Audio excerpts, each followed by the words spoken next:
નમસ્તે મિત્રો, તમારે પીએફનો પાસવર્ડ બદલવો છે? પાસવર્ડ ભૂલી ગયા છો કે પછી પાસવર્ડ એક્સપાયર થઈ ગયો છે? તો આ વિડીયો તમારા માટે છે. વિડીયો પૂરો જોજો.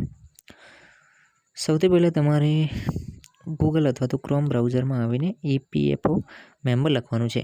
જેમાં પહેલી જ ઓફિશિયલ પીએફની વેબસાઇટ આવશે તેમાં તમારે ક્લિક કરવાનું છે. તમારી સામે એક નવું પેજ ઓપન થશે. મોબાઈલને ડેસ્કટોપ સાઇટમાં કરી લેવાનું છે.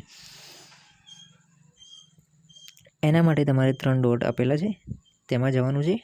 તેમાં નીચે ડેસ્કટોપ સાઇટ લખેલું હશે, એની બાજુના ખાનામાં ક્લિક કરી દેવાનું છે, એટલે કમ્પ્યુટર સાઇટ થઈ જશે. એના પછી તમારે ફોરગોટ પાસવર્ડ કરીને હશે, એના પર ક્લિક કરવાનું છે. આવું પેજ આવે પછી તમને એન્ટર યુએનએ નંબર માગશે. હવે આ યુએનએ નંબર શું છે એ હું તમને જણાવી દઉં.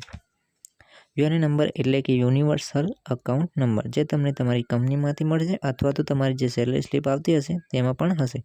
યુએનએ તમારે જાણવું હોય તો કોમેન્ટ કરજો, એના પર પણ વિડીયો બનાવી દઈશ કે આધાર કાર્ડ, પાન કાર્ડ પરથી કેવી રીતે યુએનએ નંબર જાણી શકાય છે.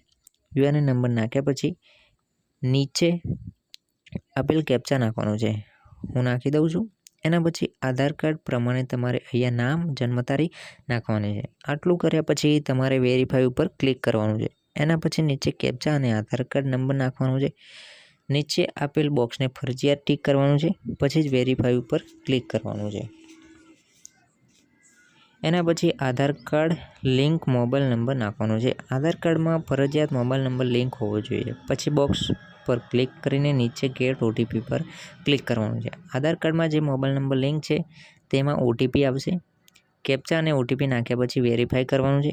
ઓટીપી ના આવ્યો હોય તો રિસેન્ટ ઓટીપી કરી શકો છો. આટલું થઈ ગયા પછી તમારે નવો પાસવર્ડ કયો રાખવો છે તે અહીંયા એન્ટર કરવાનું રહેશે. પાસવર્ડ શું રાખવો એ હું તમને ઉદાહરણ રીતે સમજાવી દઉં છું કે પહેલાં કોઈ પણ નામ, એના પછી @ ફરજિયાત લગાવવાનું છે ને કોઈ પણ નંબર.